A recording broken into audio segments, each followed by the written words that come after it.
I don't know if Lori Loughlin or Felicity Huffman were college graduates. They were actresses. Did they need a college degree for their career?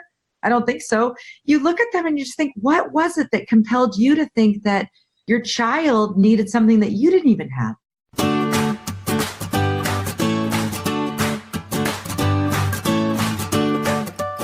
Hello and welcome to the Sunshine Parenting Podcast, where each week we talk about ideas for raising kids who become thriving adults. I'm your host, Audrey Monkey. I'm a summer camp director, writer, and speaker, and I've had the privilege of working with thousands of children, teenagers, young adult counselors, and parents over the past 3 decades. My husband, Steve, and I are raising 5 kids who currently range in age from 15 to 25. So my interest in raising kind, optimistic, self-reliant kids who become thriving adults is personal as well as professional. Welcome, everyone, to this special bonus episode of the Sunshine Parenting Podcast. This episode is being recorded in response to the news this week of the college admissions scandal that has caused a lot of conversations between parents and a lot of thought on a lot of our parts about what the heck is going on.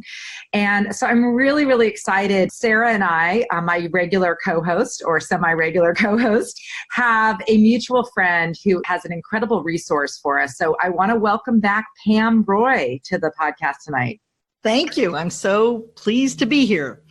So Pam, you have an excellent website with so many resources about education and all of the research that you've done on different pathways. So I know it's at pamroyblog.com, and we're going to put lots of links in the show notes to this episode so that people can read more about some of the things that we discuss. But why don't you just share why you started your blog and sort of your mission and what you're trying to educate people about?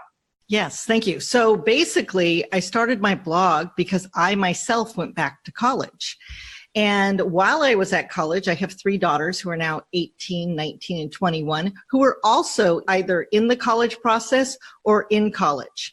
So lots of college all around me. And what I found in my experience at college was something that was happening where education was operating in a silo separate from what was happening in the real world. And this I was really curious about. Why weren't they teaching about what was actually happening in the real world? And then I began exploring the economy and the changes in the economy that have come about because of the technology and this whole new world that's been changed because we have smartphones and clouds and all this new way of operating and automation taking over a lot of it, but also creating a lot of new jobs.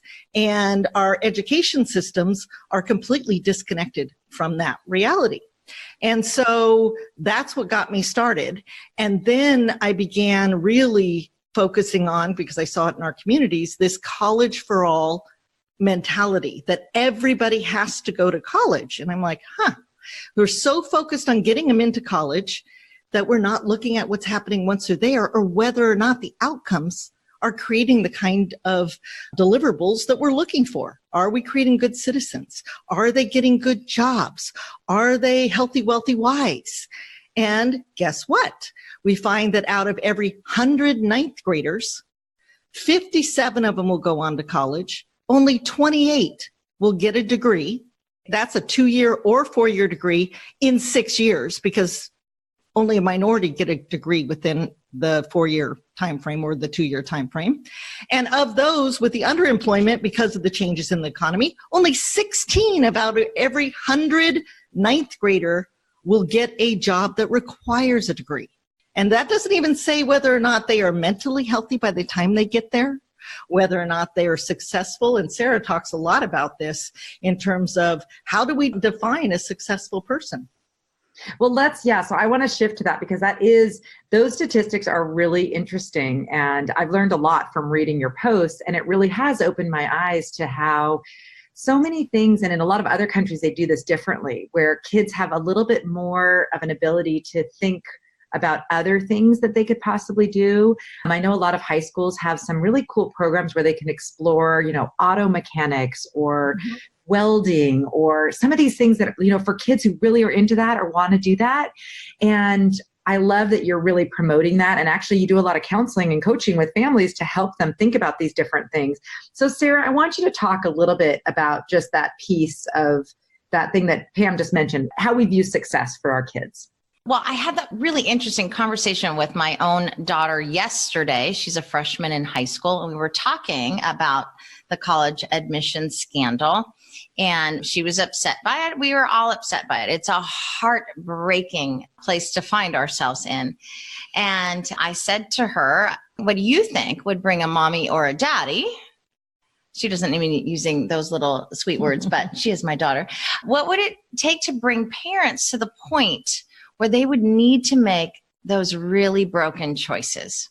And she said they were probably afraid. And I said, I exactly agree with you. As parents, we so desperately want our children to be successful that we find ourselves in the rat race, on the treadmill, racing to keep up, to not miss out, to focus and propel perhaps our children to what we think will be the best chance for their success. But if we start with the end in mind, Audrey, you and I have talked about that before on podcasts. If we stop and say, what is a successful grown-up? Perhaps our definition isn't going to be for your degree from Harvard. Perhaps our definition is someone who has really strong relationships, someone with deep friendships and a really wholesome, foundational, stable community, someone who loves the work they do, someone who could make enough to pay the bills, but not enough to get lost in it. I really think that if we as parents can do the hard look at what is our definition of success, we might be able to create an equation that looks differently than you've got to get a 4.8 in high school. You've got to race for one of these 8 colleges and universities. Only 8 are okay with us when there are thousands of wonderful institutions that might be the perfect match for our kids. Well, I think also as parents, we are trying to create opportunities for them in a world that we knew. And we are undergoing the greatest transformation human civilization has ever known. We are no longer working in a physical world. We are working in a cyber physical space. So what you're saying is true. On the other hand, most of the jobs that are being created, matter of fact, Upwork just released the top 20 skills, and they included things like blockchain and cloud architecture and all this stuff. I mean, I didn't understand half of them. None of them required a degree. And these are the hottest skills in the marketplace. So while we're trying to gear our children for corporate ladders, the corporate ladder has been vanishing. So since 1996, 55% of the corporations have gone away. They're not. We don't have corporations with 100,000 employees, soup to nuts. The average full-time job is 4.2 years. As a matter of fact, for people 25 to 34, it's only 2.8 years. So this idea that our kids will be safe and secure if they follow this pathway, a degree or a piece of paper is no longer a guarantee. It was 40 years ago, right, when corporations were at their height. That is when you needed what we call pedigree to climb the ladder. But now we need specialties. We need somebody who understands how to interface between humans and machines. This is what you're talking about, relational intelligence. We are training our kids for task intelligence, right? Filling in a bubble. One of my favorite studies was done of 4-year-olds. And they took this ball that did lights up and it made sounds and things popped up, and they threw it in a room with 4-year-olds and they stepped out, and the 4-year-olds played with it and they figured out all the things that it did, and it did all the things it was supposed to do. Then the researcher sits with the 4-year-old and shows him how it lights up, and he pushes the button. Guess what? Those kids only push the button. Okay, that is filling in the bubble on standardized tests. Human beings are not standardized. And our world needs all these different types of human beings. And now there's 7.3 million unfilled jobs requiring skills, and most don't require a degree. They require a very specific skill set. And the second thing is, 10 years ago, we couldn't have said this. 5 years ago, we couldn't have said it. It's just been evolving that we now, instead of saying, okay, to be a nurse, you have to go and get a degree. Well, now you can get a 10-week phlebotomy certificate, learn the trade, make $30,000 with your 10-week certificate, decide if it's something you want to do, and move on from there. So there's all these pathways that have opened up as our industries have unbundled, right? We used to have to go to a doctor with a nurse. Then we could go to a clinic. Now we go to CVS. Right? It's retail. We're going down to all these specialties. It's also why MBA programs, applications are down 70%. That's a 70. Why? Because education today, even in our colleges, create generalists. And people are needing specialized skills. If you need somebody to do advertising, doing case studies of how it was done is no longer applicable. Right? Because you don't advertise the way you used to advertise. Now it's, do you know how to use the algorithms to capture the market, to know how to reach them, to have it pop up on your screen? Do you know how to do those things? That's what the companies need. They need to be agile. And I think, so one of the things that I just want to say is so interesting because in my family, everyone very much valued education. Mm-hmm. And fortunately, my parents were, well educated. They both went to college. My mom was an English literature major. My dad was an econ major, and then he got his MBA. And it was a big value in our family, education. Fortunately, both my sister and I were good students. We liked to read. It all worked out. And one of the things my parents always said was that they really liked the kind of liberal arts education because it forced you to be exposed to a lot of different things and learn how to think and write. And, you had to do a little science and a little of this and a little of that. I still think that for many people, that is a helpful path if they are going to be doing something that really requires writing or science or something like that. There are a lot of careers that do require that kind of education. However, the problem has become when we're trying to cram everybody, the squares, the triangles, and the hexagons into one round hole, which you can't all see my hands right now, but I was just making all of the shapes. And I think it's interesting, with this scandal, one of the things, and I think we have talked about this off recording, is that these parents, some of these parents I know are known by friends of friends, whatever. In one case, I know that one of the parents actually didn't go to college and was successful despite that in business, and yet was so sure that their child needed to go to college despite a lackluster high school career and some difficulties academically, that they would go to this extreme of paying to get them into a school that wasn't even in those top 8. So this was it was blowing my mind. I mean, we all got sucked into these transcripts, but reading through it, that to be at that point where you're so fearful that your child will not be able to figure out something that you even figured out. You know what I mean? Even without an education, here they are, these parents. I don't even know if some of the actresses, I don't know if Lori Loughlin or Felicity Huffman were college graduates. They were actresses. Did they need a college degree for their career? I don't think so. You look at them and you just think, what was it that compelled you to think that your child needed something that you didn't even have? Our culture. Yeah. We have created a brand. Yes. We have created an idealism because we hit this point 20 years ago where we decided that blue collar and trades were they're stigmatized. And so everybody who is going to be successful for prestige, it's like carrying the right handbag, right? Or purse. It's that is something that you were a successful parent, right? And so the term parenting didn't even come into being as it is used today until the 1970s. And suddenly we are going to shape these kids. So all of a sudden we're jumping in. But what you're saying is true in terms of the liberal arts or the whatever, but on the other hand, it is a luxury few can afford, okay? Because college is even state, but it's so expensive, and four-year graduation rates are what make it so hard for people, because they're not realizing that when you go to even San Diego State, only 28% graduate in 4 years. So you are guaranteed to have to take on that added expense that you didn't plan, often 33% more. This is where the personal debt comes into play, because parents have higher debt than this 1.5 trillion student loan debt. So, and salaries of those college graduates have been stagnant since 2002.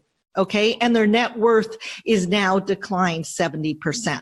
So we have this idealism born on an old idea, and we're not stepping back and realizing how much our worlds have transformed, what that means for the new economy, and the fact that our kids are entering an era that looks much different than what we knew.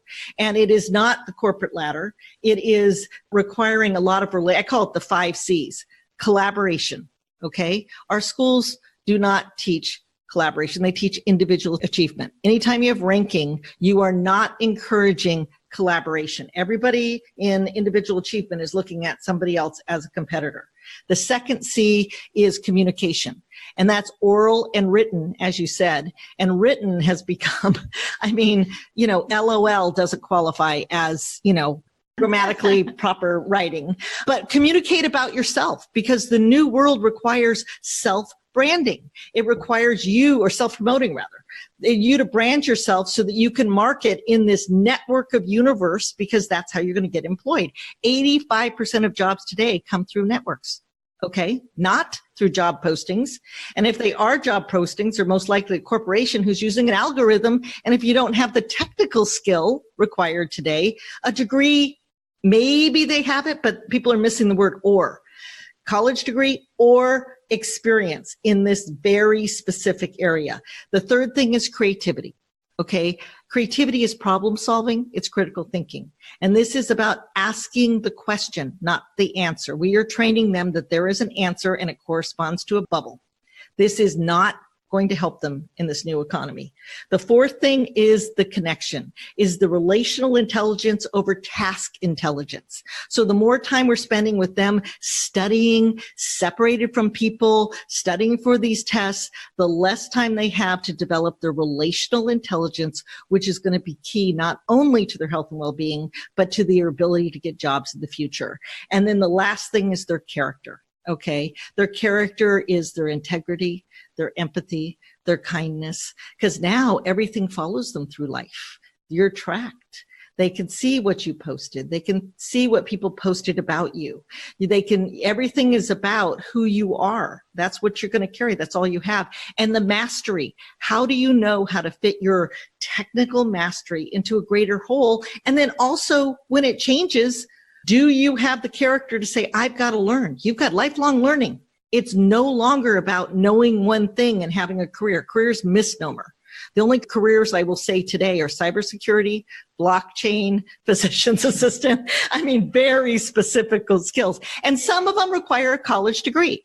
But before investing, college degree is only one pathway, and it may be, but before investing in the time or money, test it out. We need to let our kids explore. We have channeled them too narrowly into a very small world of same age people, structured activities guided by adults.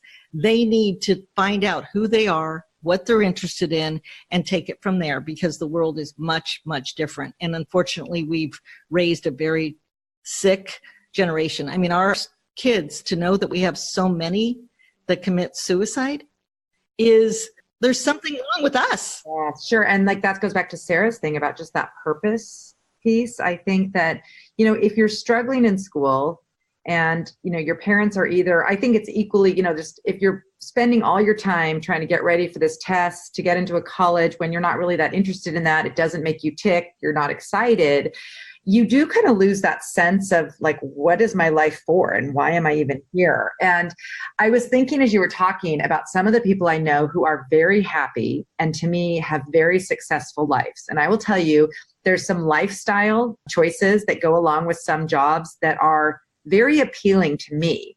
Having chosen my profession, which I love my profession, but when you own your own business, as anyone knows, it never turns off and you're feeling like, there's always things to do. Your day, you have to be very diligent to like actually stop a work day and that kind of thing.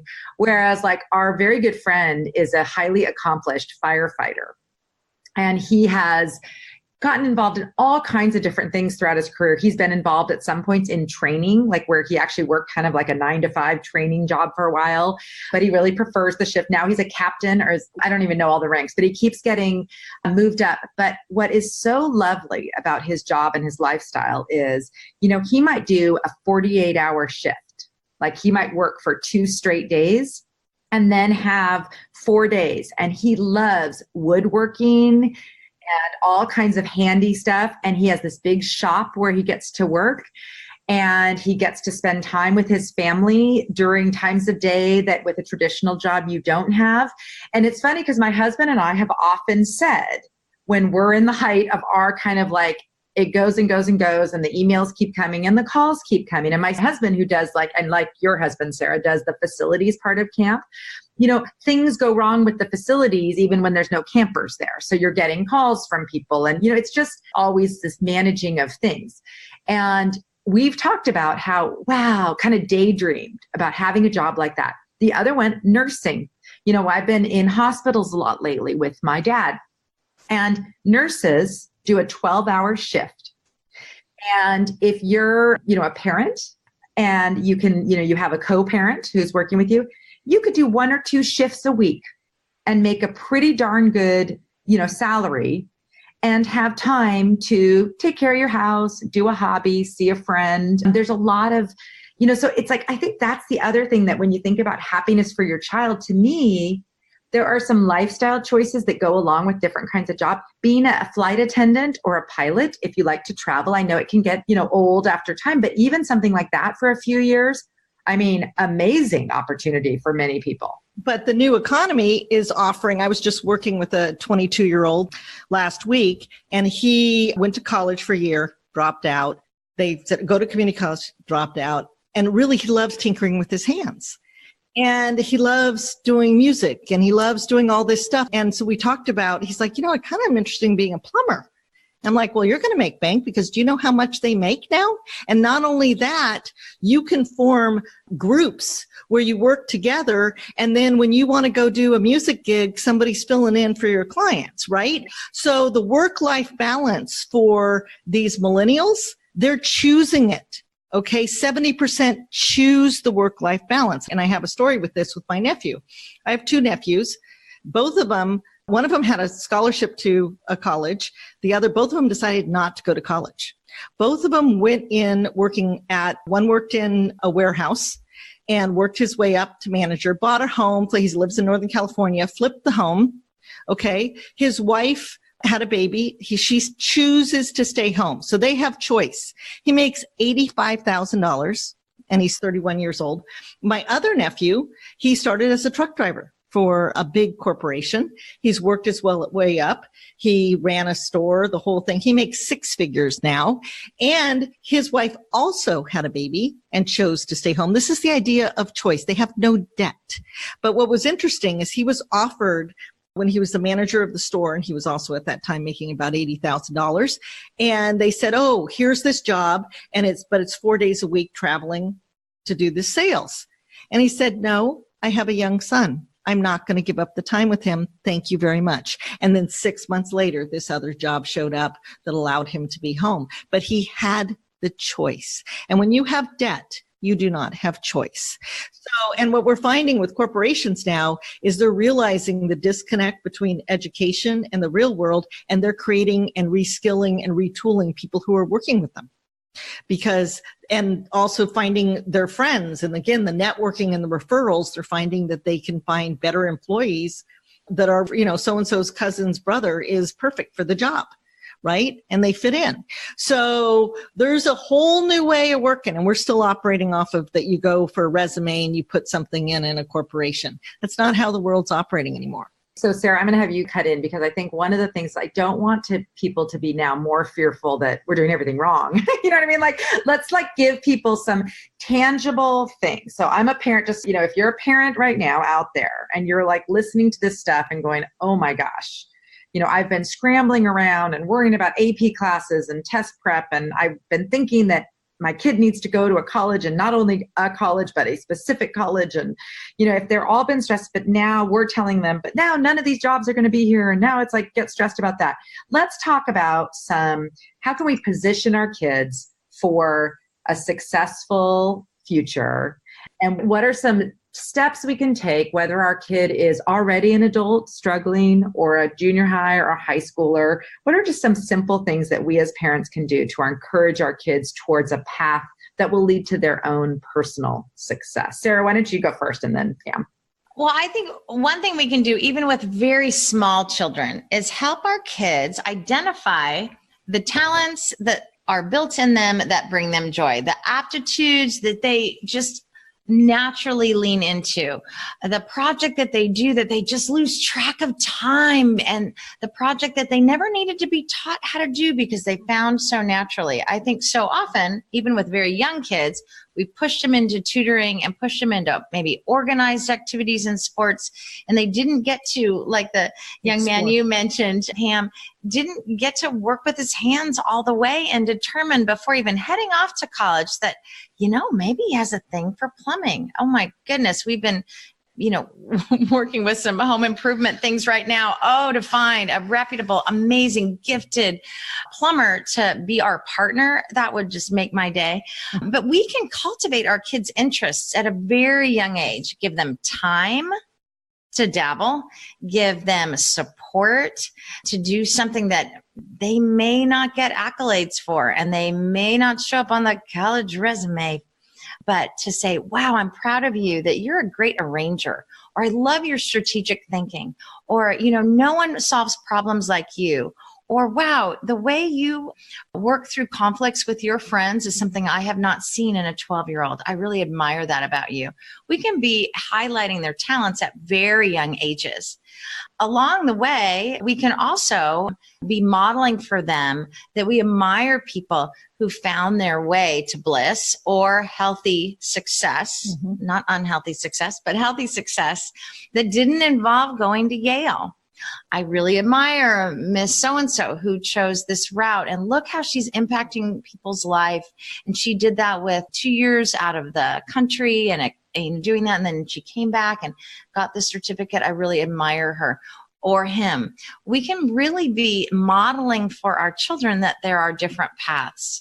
They will feel pressure from peers. They will feel pressure at work to have a 4.3, but we need to show them that we are really confident with their 3.2 or their 2.8, because they can make a brilliant contribution to their community, and they can have great friends and a really happy, successful future. Yeah, I agree totally. And the modeling thing is key because it starts with us. That's really all we have control over, is us reflecting how we view the world and how we treat others. Starts with that. But I think the other thing with the idea of having them explore, volunteering, getting an opportunity to see, I think we have, if they are interested in something, we can tend to say, okay, let's do it, 9 million times and whatever. And I think just giving them the chance to explore it is really, really important. And there's lots of ways to do that. There's summer jobs, summer camp, where they're exposed to other people and other things. I mean, I think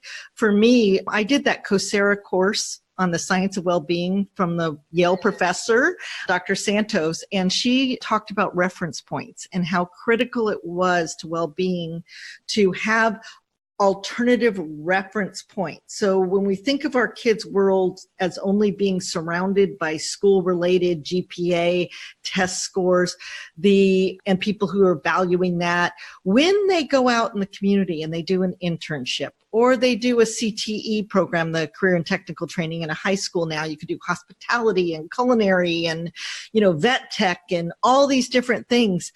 People don't go in and say, hi, how's your GPA? No, they say, oh, you did a great job, or gosh, you care so much about the animals, or I love how you treated that customer. They get to see themselves in a bigger context of the world than just being. This is why it's so important to broaden our children's worlds. And I think that's really, really important for helping them. And there's job shadowing. I mean, ask a friend if they're interested in being a lawyer. Can my, son or daughter follow you for a day and see what you do? And, oh, you don't like that. Or now there's so many things online that they could take a class, or they can join a club, or they can create a club if they're very interested in something, and find other people, so that we're constantly creating connection and network within our learning and exploring. And then they maybe get bored with it, or they may say, hey, this is what's so beautiful about this. So it's not saying college is bad. College is an if and when decision now. Once you explore who you are, what you're interested in, figure out whether or not it's something that you would like to pursue further. There are plenty of pathways that allow you, whether it be a boot camp for coding, if you're interested in techie, or going to take a certification courses, you can now explore all that. And once you do and test it out, like, you have a chance of saying, ooh, I like that. I want to go further. And that requires a college degree. Then when they go to college, they are invested. But it may say, no, this field's changing so fast. You need to go credential. Because today there are bachelor's degree holders who make more than master degree holders. There's AA degree holders who make more than bachelor's degree holders. And there's credential and certificate holders who make more than any degrees, right? And it all starts with interest and strengths, right? That is the key. So I couldn't make my artist daughter want to be a coder to save her soul, right? Even though she can make $1 gazillion. That's not who she is, okay? But she has a place in the world, and she can find that place. And then she could go from there. So I think the idea is that there are a lot of pathways. College is a pathway, but we have to, because of the cost, because of the outcomes, we have to be a little bit more careful about the maturity of our students and our children and the focus they have when they enter college. So my older daughter, did a lot of volunteer. My kids did a lot of volunteering. And she did volunteering for special needs camp. Fell in love with special needs. She goes, I want to work with them. But she didn't know how or what.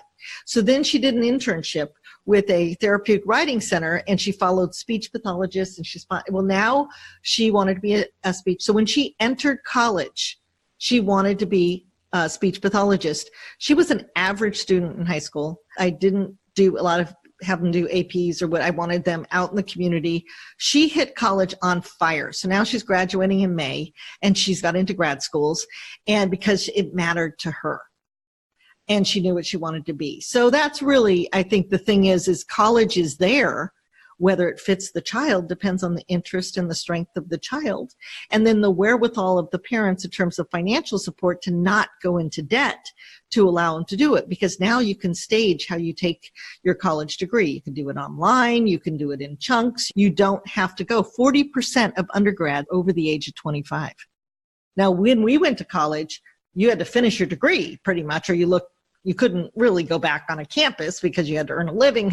Now, many ways to get a degree. So the world's changed and broadened our reach of getting a college degree and retraining and reskilling even ourselves. I went back at age 56 to get a master's degree. Oh, and I went back at 47. There you go. Yeah. And it's funny, as you were talking, so I don't know if you read my email this week. I'll link to it in the show notes too, because I didn't put it up as a blog post, but I talked in there and I reshared something that I wrote back when my youngest daughter was in the senior year of college, and all of her friends were waiting to hear from schools and deciding where they were going.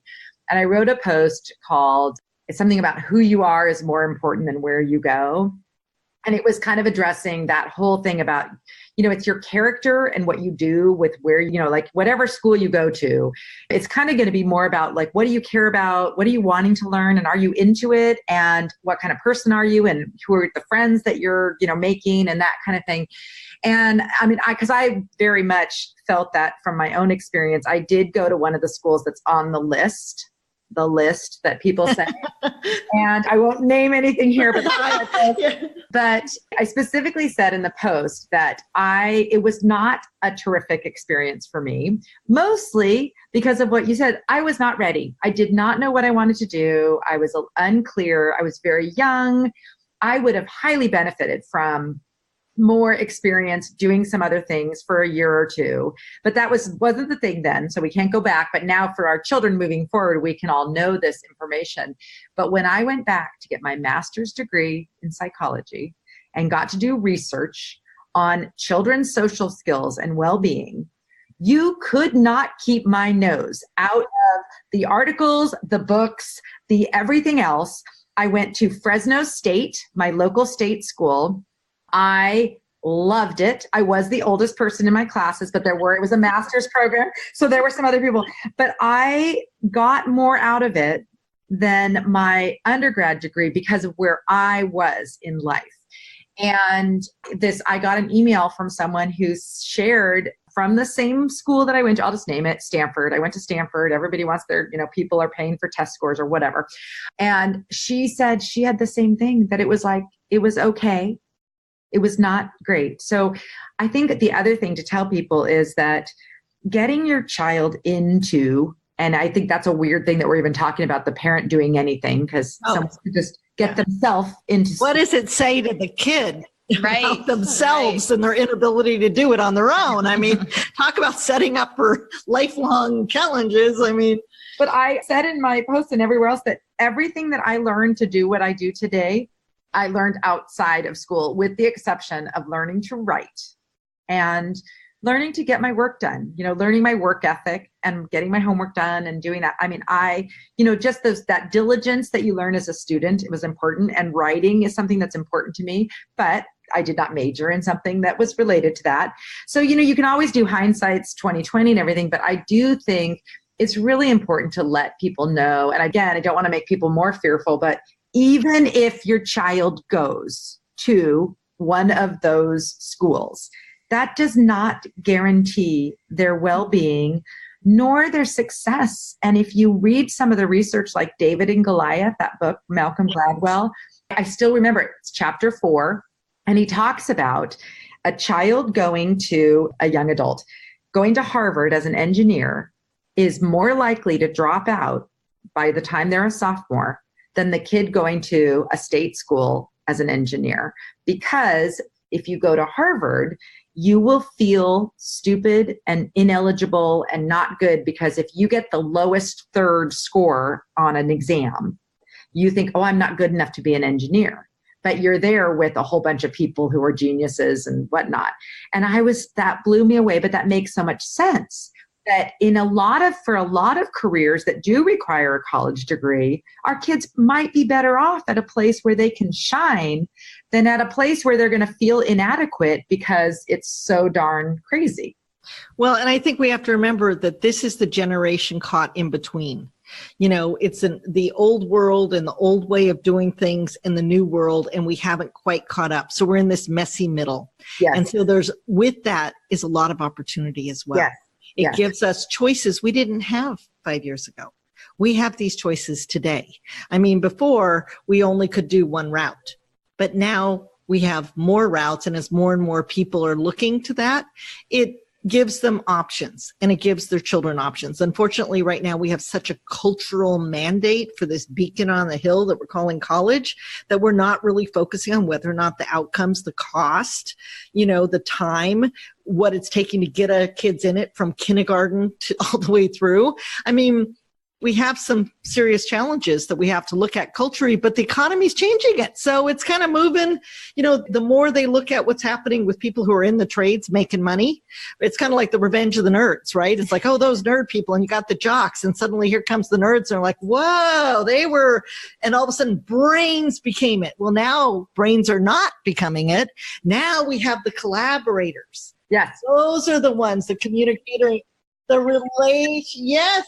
Like, all those C's. So yeah, because the automated stuff too, this is the other thing, that maybe computers are going to be able to do more automation stuff and take care of some things, but they can never do the human. And so we need good humans to run the world. We need good humans who are good friends and kind and can take a situation and think through how they can solve it together. I'm always reminded of that quote, alone I can go faster, together we can go farther.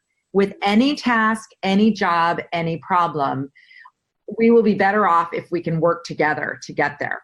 Okay, Sara, any closing words? Because we've been talking a long time. I just want you to encourage people. Send us off with some encouragements here, because I don't want people to leave feeling more overwhelmed. I guess I just would encourage parents to really see their kids. Don't see a scary future. Keep your eyes on that child you have and the amazing stuff that's already in them, and help them be their best self. There are so many opportunities waiting for them, building their confidence and building their independence so they are reaching those opportunities is really huge. If we make them think that they can't get there unless I'm doing it for them as their mother, now I have cut them off at the knees. So the more we allow our kids to explore and succeed and make mistakes and bounce back, the more they will be able to find those amazing opportunities. We really are in a sweet time of life. And parents, you guys are working hard. You're doing great. It's going to be okay. And I think that just that modeling and the trust that our children will figure this out. They're more adept at understanding it than we are. We keep trying to put our lens. And, as you said, we all just need to be seen for who we are and acknowledged and loved for who we are, to say that we matter. And I think all of us will find our way. Yes. Thank you so much, both Pam and Sara, for being on. We'll put lots of links to all of your great research, Pam, and everything that you have. And I really want that list of the 20 top. Let's put that on there too for everybody. Okay. Thanks for being on tonight. Thanks for including us. Hi, Sunshine Parenting listeners. I have some really exciting news to share. My book, Happy Campers, 9 Summer Camp Secrets for Raising Kids Who Become Thriving Adults, comes out on May 7th and is available for pre-order now. One of my favorite endorsements from early readers of the book came from one of my parenting education heroes, Dr. Michael Thompson. He says, Happy Campers is a joyful and wise parenting book. Drawing on her lifetime of experience as a camper, camp counselor, and camp director, Audrey Monkey shows us what is most important in the lives of children. She then takes the next step and teaches parents how they can recreate the magic of camp in their own homes. I have never read a more optimistic and well-grounded guide to parenting. For pre-order information about my book, visit happycampersbook.com. You'll find links to all your favorite book retailers there where you can pre-order your copy. Once you've pre-ordered, complete the pre-order form, and I'd be excited to send you some fun freebies, including the first chapter of the book in PDF form. It's called Camp Secret Number 1, Connection Comes First. I'll also send you an invitation to join my private Facebook group where I'll be discussing happy campers and sharing all kinds of resources, videos, and chats. Thank you so much for pre-ordering your copy of Happy Campers.